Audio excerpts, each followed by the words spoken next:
Сәлеметсіздер ме, құрметті көрермендер, эфирде абай апта жаңалықтар топтамасы. Әсемпаз болма әрнеге, өнерпаз болсаң арып қалан. Сенде бір кірпіш дүниеде кетігін тапта бар қалан деген абай атамыз. Расында да өмірде өз орнымызды тауып кірпіш болып қалану үшін ірге тасымыздың мықты болуы қажет. Бұл аптада мектебіміздің бірінші сынып бірлестігінің апталығымен басталды. 17 сәуір күні бастаушым Балбұлағым атты бірінші сыныптар бірлестігі апталығының ашылуымен басталды. Бірінші сыныптар бірлестігі өз апталықтарында өтетін ашық сабақтарын креативті шақыру билеттерімен ұстаздарды шақыртып, кереметтей ашық сабақтарын өткізді. Шара аясында осы бірінші сыныптар бірлестігі ата-ана мен баланың арасындағы қарым-қатынасты нығайтуға, мектепке жиі ата-ананы шақырту мақсатында спортқа деген сүйіспеншіліктерін оятып, денсаулықтары мықты болуы мақсатында мектепшілік толағай отбасылық спорттық сайысын өткізді. Қазақ халқының шығармасы «Халық мұрасы ертегі», оның шығу тарихы туралы түсінік беру, оқушылардың қиялдауға, шешен сөйлеуге, өз ойын еркін жеткізуге және қайратты істер жасауға жұмылдыру, ертегілерді оқуға деген қызығушылығын ояту мақсатында бірінші сынып бірлестігі бірінші сынып оқушылары арасында ертегілер елінде атты сахналық қойылымдарды да қойды.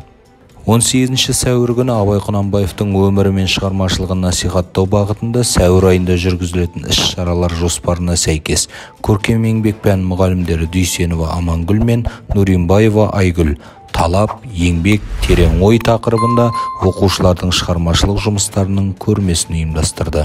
Есірткісіз болашақ 10 күндік аясында оқушыларға темекі ішімдік есірткінің зиянын, осы зиянды заттардың салдары туралы білімін кеңейту, оқушының ой пікірін ортаға салу, электронды темекі туралы жасөспірімдердің ойын білу, несімен қауіпті екенін жалпы қоғамға тигізіп жатқан ықпалы туралы пікір таластыру мақсатында 9-А және 9-Ә сынып арасында дебат ұйымының жетекшісі Турышева Алмаш пен Елубаева Мөлдір электронды темекі несімен қауіпті тақырыбында пікір талас ұйымдастырды.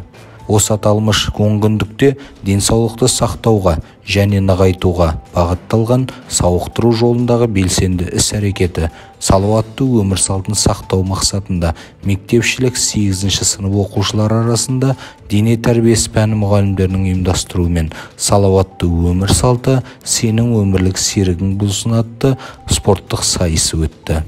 Оқушыларға адам денсаулығының қымбаттылығын, бағалы байлық екенін түсіндіру, олардың зиянды заттарды қолдануға деген теріс көзқарастарын қалыптастыру, денесін шыңдауға, шымыр да шапшаң, ұқыпты да жинақы, талғампаз да қанағатшыл, таза да әдемі болуға тәрбиелеу мақсатында 9-шы сынып оқушылары арасында ел ертеңі есірткісіз болашақ атты сыныптан тыс шаралар ұйымдастырылды.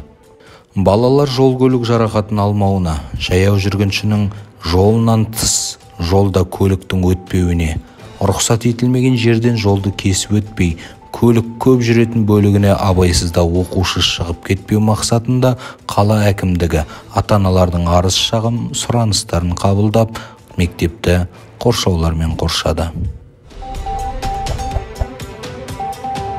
7 күннің жаршысы болған абай апта жаңалықтар топтамасы өз жұмысын аяқтайды. Келесі жексенбіде жүздескенше сау, саламатта болыңыздар.